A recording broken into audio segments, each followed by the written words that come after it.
I found out because of a kid's science project. That's the stupid part. 10 years of marriage, 10 years of believing I knew my wife better than anyone on earth, and my entire life cracked open because I was looking for glue sticks in a hallway closet. My wife, Melissa, was upstairs helping our daughter with homework. I remember hearing them laughing while I dug through old storage boxes. Normal sounds. Safe sounds.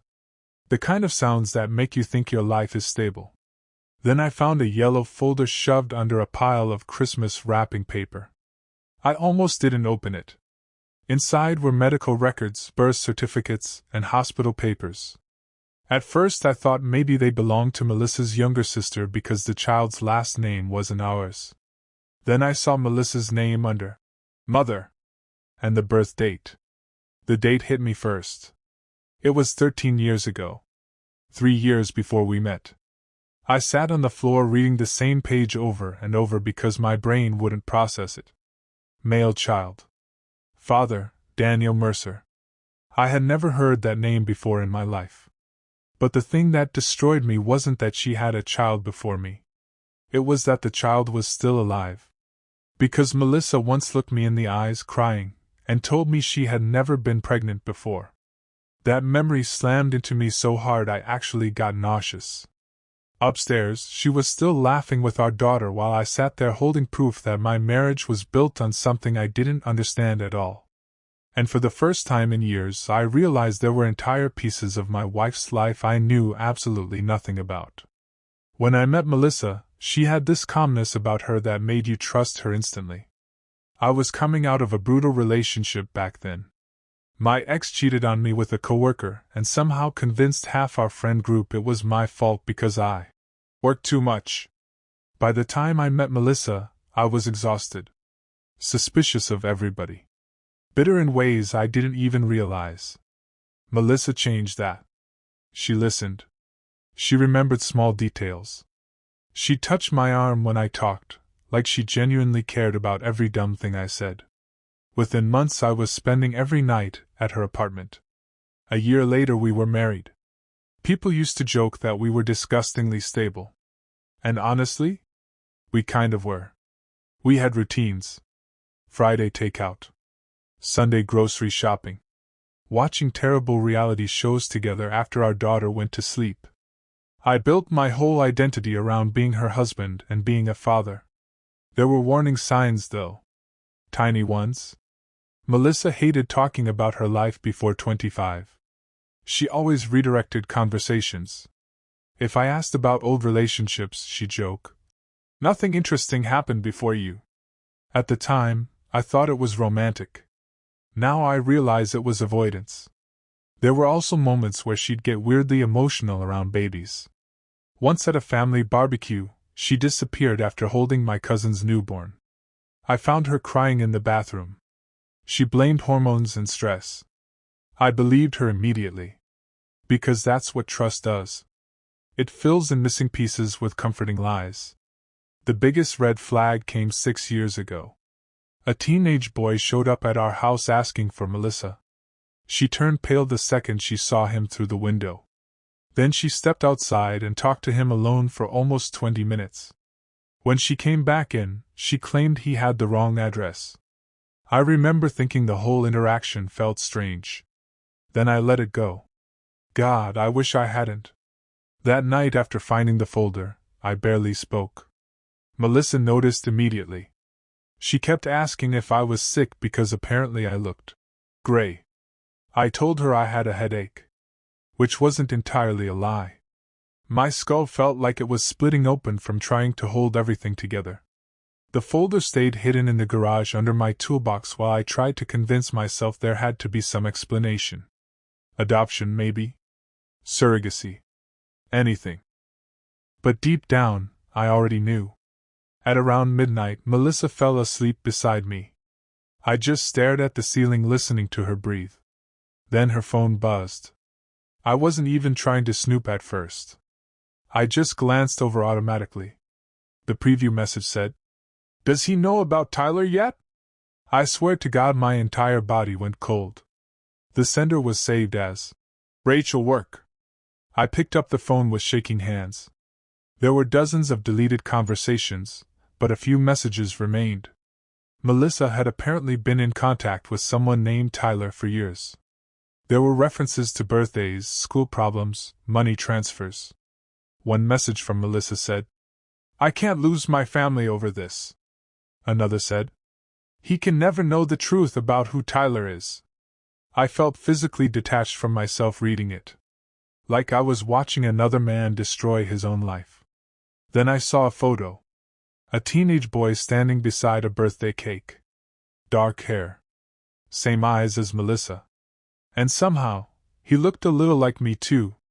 That thought hit me so violently I almost dropped the phone. Because suddenly my brain started creating horrors faster than I could stop them. Was she cheating while we were married? Was this kid actually mine? How many people knew? How long had I been the only idiot in the room? Melissa stirred beside me and I nearly threw the phone back onto the nightstand. I didn't sleep at all after that. I just laid there next to my wife wondering who the hell she really was. The next morning I did something I'm still ashamed of. I called in sick to work and followed my wife. I know how insane that sounds. I know how pathetic it is to turn into some paranoid husband from a bad movie. But once trust breaks, your brain starts feeding on itself. Melissa dropped our daughter at school like normal. Then instead of driving to her office, she went across town to a small cafe near the river. And there he was. The teenage boy from the picture. Tyler. He hugged her the second she walked in. Not casually either. It was emotional. Familiar. Like they'd done it 1,000 times. I sat in my car across the street feeling like I couldn't breathe. At one point she touched his face and smiled at him in this painfully maternal way I'd never seen directed at anyone except our daughter. That's when denial finally died. I watched them talk for almost an hour. Laughing.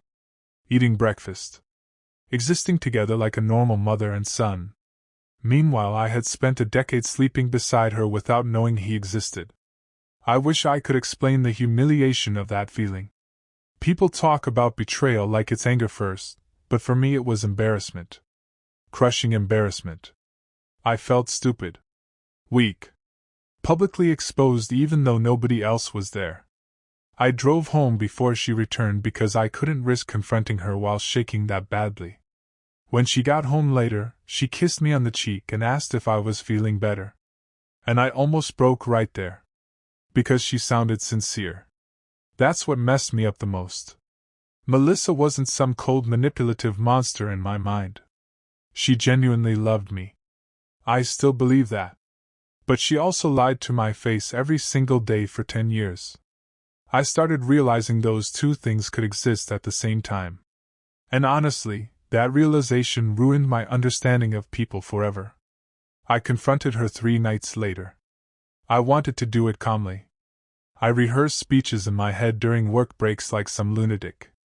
I told myself I'd ask reasonable questions and listen to her side. Instead, I walked into the kitchen holding the birth certificate and asked, "Who the hell is Tyler?" Everything changed in her face instantly. People always describe guilt dramatically, but honestly it looked more like exhaustion. Like she was suddenly too tired to keep carrying something heavy. She sat down slowly at the kitchen table. I remember our daughter was upstairs asleep. The dishwasher was running. Tiny normal sounds happening while my marriage collapsed. Melissa whispered, "How did you find that?" That answer alone made me snap. Not denial. Not confusion. Just acceptance. I started yelling immediately. Asking if she cheated on me. Asking whether the kid was mine. Asking how many people knew I'd been lied to for 10 years. Melissa burst into tears so hard she could barely speak. Finally she said, "Tyler was born when I was 21. Then came the story. She'd been engaged before me to a guy named Daniel. According to her, he became abusive during the pregnancy. Controlling. Violent. She left him shortly after Tyler was born. But Daniel's wealthy family threatened a custody war she couldn't afford. Melissa claimed she was terrified and mentally destroyed after childbirth. Eventually, Daniel's parents took custody while she spiraled into depression. I asked why she never told me. She looked me dead in the eyes and said, "Because I thought if anyone knew, they'd see me as a woman who abandoned her child." I didn't even know how to respond to that. Part of me felt sympathy. The other part wanted to throw something through the wall. Because whatever pain she went through, she still chose to build our entire marriage on a lie. The worst conversation wasn't about Tyler. It was about our daughter. I asked Melissa if she would have hidden her too if things got difficult enough. The second I said it, she looked physically wounded. She kept repeating, "That's not fair." But honestly, fairness had left the room hours earlier. She tried explaining that losing Tyler destroyed her emotionally. That she spent years convincing herself she was unfit to be his mother. She said meeting me felt like a second chance at life. A second chance at family? I remember laughing at that. Not because it was funny. Because I genuinely didn't know what else to do with the pain. "You don't get a second chance by lying to someone for 10 years. I told her. She admitted she stayed in contact with Tyler secretly once he became older. Apparently he reached out online when he was 13 wanting answers about her. So while I thought my wife was attending work conferences or having lunch with coworkers, she was seeing her son. Our daughter had no idea she had a half-brother. Neither did I. Then came the question I'd been avoiding. "Did you ever cheat on me?" Melissa swore she never had. And strangely, I believed her. That's the sick part. Even after uncovering this massive deception, some stupid part of me still trusted certain things she said. Trauma does weird things to your brain. At one point she grabbed my hands and begged me not to leave. She said she wanted to tell me dozens of times but became trapped by the lie. Every year made it harder. Maybe that's true. But hearing that didn't comfort me at all. Because all I could think was, she watched me build a life around her while deciding every single day that I wasn't worthy of the truth. And once that thought rooted itself in my head, I couldn't get it out. For about 2 weeks, we pretended things were normal for our daughter. Those were probably the most psychologically exhausting days of my life. We still made breakfast together. Still packed school lunches. Still sat beside each other on the couch at night while cartoons played in the background. But underneath everything was this unbearable tension. Every time Melissa touched me, my body stiffened automatically. Every time her phone buzzed, I wondered if it was Tyler. I started obsessing over the timeline. Replaying 10 years of memories trying to identify every hidden moment. Every lie. Every omission. Once paranoia starts, it spreads everywhere. I even began questioning things unrelated to Tyler. Finances. Friendships. Work trips.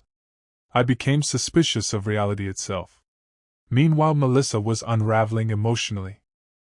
She cried constantly. Barely ate. Sometimes I'd wake up at night and find her sitting alone in the kitchen staring into space. One night she quietly said, "I know you hate me now." And the horrible thing was, I didn't. Not fully. I still loved her. Deeply. Which made everything worse. If I hated her completely, leaving would have been easy. Instead, I felt split in half. One side remembered 10 years of laughter, intimacy, partnership, and raising our daughter together. The other side saw a stranger capable of hiding an entire child from me. I couldn't reconcile those two versions of Melissa. Then my sister got involved.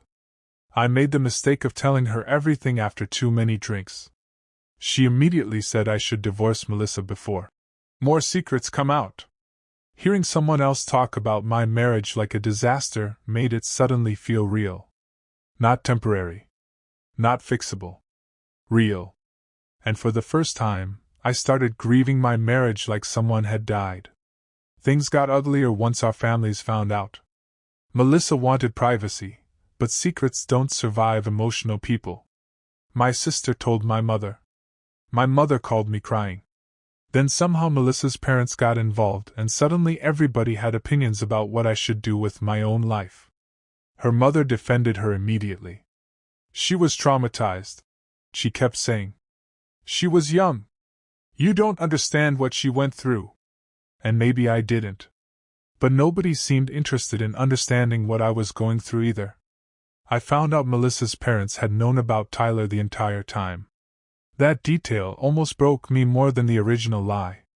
I had spent holidays with these people. Shared dinners. Vacations. Birthdays. All while they smiled in my face knowing there was this massive hidden truth sitting underneath everything.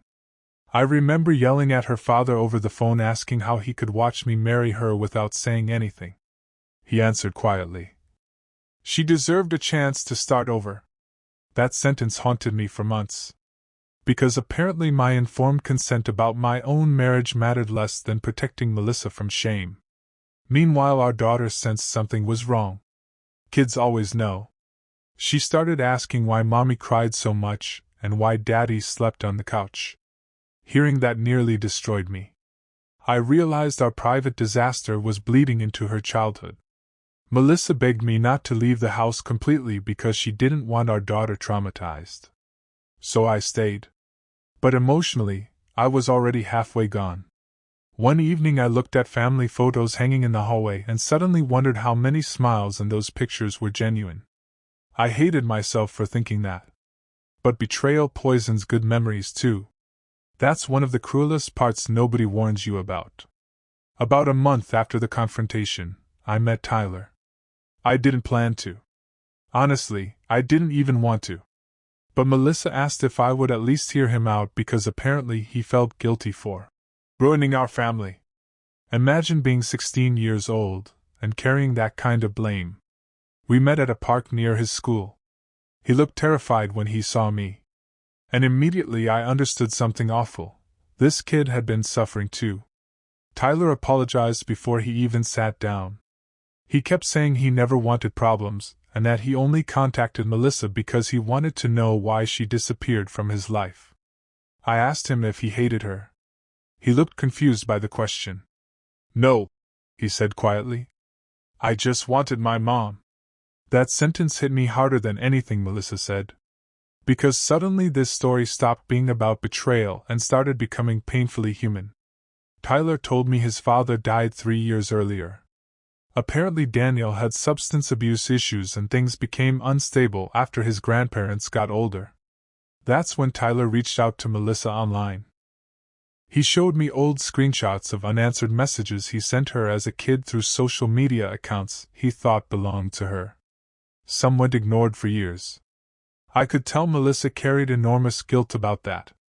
But sitting across from Tyler, I also realized something uncomfortable. He wasn't evidence of an affair. He wasn't some symbol of deception. He was just a kid abandoned by circumstances bigger than him. And somehow I felt protective of him despite everything. When I got home, I told Melissa I met him. She cried instantly. Then she asked, "Do you understand now?" And honestly, I understood more. But forgiveness and understanding are not the same thing. That distinction became the center of my entire life afterward. Therapy entered the picture because I stopped functioning normally. I couldn't sleep without replaying conversations in my head. I became distracted at work, angry over tiny things. Sometimes I'd sit in my car after work unable to force myself inside the house. My therapist said betrayal trauma can mimic grief responses. That made sense. I was mourning a version of reality that no longer existed. Melissa started individual therapy too. Then eventually couples counseling. Those sessions were brutal. The therapist kept pushing Melissa to explain not just what she hid, but why she believed deception was safer than honesty. Melissa admitted she was terrified I'd leave if I knew she had lost custody of a child. That phrase bothered me every time she used it. Because she said it like it was something shameful tattooed onto her identity forever. And honestly, society probably helped put that shame there. Still, I couldn't shake my resentment. At one point during therapy I asked her, "When exactly were you planning to tell me? 20 years? 30? She just cried silently. No answer. The hardest part was realizing she genuinely convinced herself she was protecting our family. In her mind, secrecy preserved stability. But secrets don't preserve relationships. They hollow them out slowly from the inside. I also admitted something ugly in therapy. Part of me envied Tyler. Not because of attention. Because he knew a version of Melissa I never did. A raw, damaged, terrified version hidden from me completely. Meanwhile, I had spent 10 years loving the edited version she thought was acceptable. That realization made intimacy feel fake for a long time. Even when she hugged me, some part of me wondered what else remained buried underneath her skin. Our daughter eventually found out by accident. I still feel sick thinking about it.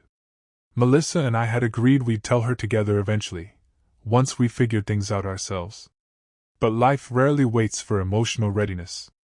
She overheard part of an argument. Not even a dramatic one. Just exhausted adults whisper fighting in the kitchen after midnight. The next morning she asked me, "Who's Tyler?" I looked at Melissa and immediately knew there was no safe way out anymore. So we told her. Not everything, obviously. Just that Mommy had another child before she met Daddy. A half-brother. Our daughter stared at Melissa like she'd become a stranger. Then she asked the question every kid asks when scared. "Why didn't you tell me?" Melissa completely broke down crying. Our daughter cried too.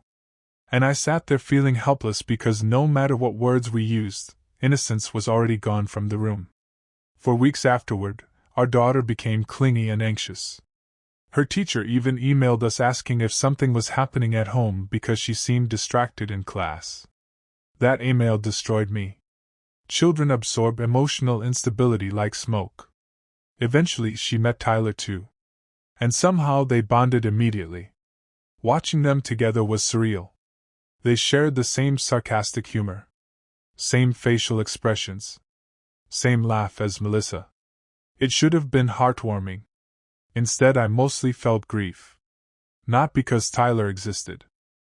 Because this entire family connection could have happened honestly years ago if fear and shame hadn't poisoned everything first. One night after the kids watched movies together, Melissa whispered, "Maybe this can still become something good." I didn't answer. Because by then I understood something painful. A family can survive catastrophe and still never return to what it once was. Some fractures heal crooked forever. People assume betrayal creates clarity. It doesn't. It creates confusion. Months passed and I still couldn't decide whether staying made me compassionate or weak. Some days I'd look at Melissa and remember exactly why I married her. She'd make coffee for me before work, or fall asleep against my shoulder during movies, and I'd feel this overwhelming tenderness. Other days I couldn't stand hearing her voice. One random afternoon I found myself staring at her while she folded laundry, thinking, "You lied to me longer than some marriages even last." That thought nearly suffocated me. Melissa became hyper-honest after everything exploded. Almost obsessively transparent. Passwords. Locations. Conversations. She offered all of it willingly. But trust doesn't regrow because someone suddenly becomes truthful. Trust is strange. Once broken, your brain keeps expecting another impact. I started checking her expressions for hidden meaning constantly. If she paused before answering a question, my stomach tightened. If she seemed distracted, I wondered what she wasn't saying. Living like that is exhausting. Meanwhile, Tyler slowly became more present in our lives. Dinner visits. Weekend outings. Family photos that felt emotionally complicated for everyone involved. He was polite with me. Careful around me, actually. Like he understood I was trying not to drown. One evening he thanked me for giving him a chance. I almost cried right there at the table. Because none of this was his fault. That became the hardest emotional contradiction of all. The innocent person at the center of our pain was the person who deserved love most. And somehow that made the whole tragedy even sadder. A year after the discovery, Melissa and I separated temporarily. Not because of another lie. Because I couldn't breathe inside the marriage anymore. Every room in the house carried emotional residue. The kitchen where I confronted her. The bedroom where I read those messages. The hallway closet where my life split in half beside a box of Christmas decorations. I rented a tiny apartment across town. The first night there felt horrifyingly quiet. No daughter laughing upstairs. No Melissa humming while cooking dinner. Just silence and the hum of an old refrigerator. I thought distance would bring certainty. Instead it brought grief. I missed them constantly. But I also felt relief being away from the tension. That contradiction tortured me. Melissa wrote me long emails during that period. Not manipulative ones. Just painfully honest reflections about shame, fear, motherhood, and self-hatred. She admitted she spent years believing she was fundamentally broken after losing Tyler. One line still stays with me. "I thought if you saw the worst thing about me, you would stop loving me." I stared at that sentence for hours. Because maybe that was the core tragedy underneath everything. Not evil. Fear. Fear twisted into secrecy until secrecy became its own reality. Still, understanding her motivations didn't erase my pain. I'd developed anxiety attacks by then. Random chest tightness. Racing thoughts. Sleepless nights. Trauma changes your nervous system in humiliating ways. Eventually our daughter asked whether Daddy was coming home permanently. I couldn't answer her. And seeing confusion in her eyes made me realize our unresolved damage was becoming her burden too. That terrified me more than divorce ever did. We never fully repaired the marriage. I think people deserve honesty about that. Movies teach us that devastating truths either destroy relationships immediately or lead to dramatic forgiveness speeches. Real life is murkier.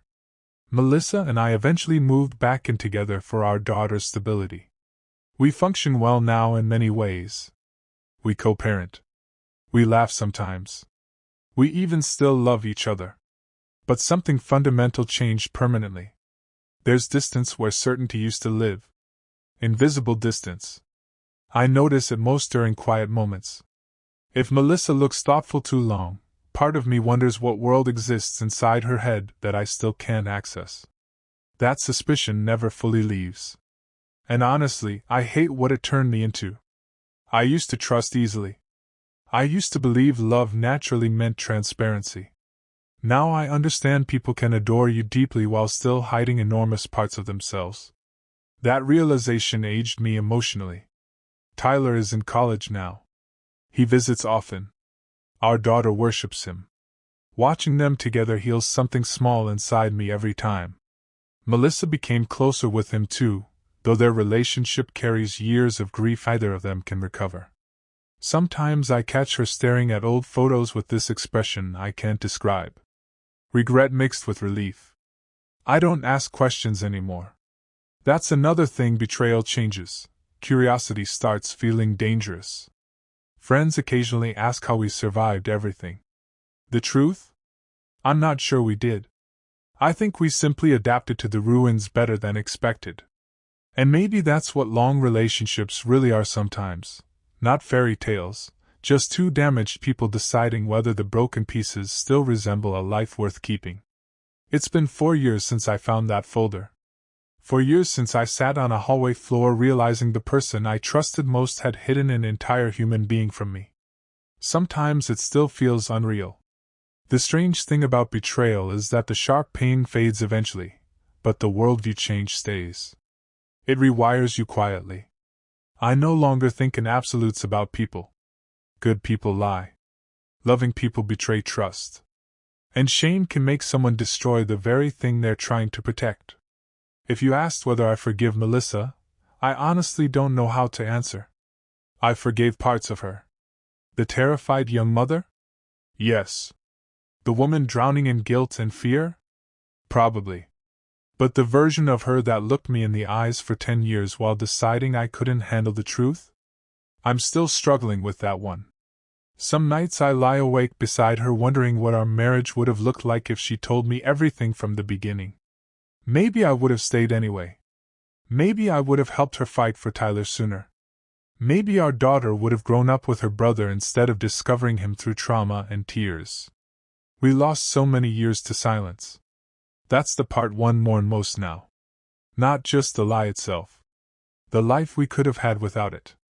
And honestly, if anyone reading this is hiding something enormous from someone they love because you're afraid of losing them, just understand this. The truth coming out later doesn't only destroy trust. It destroys time. And you never get that back.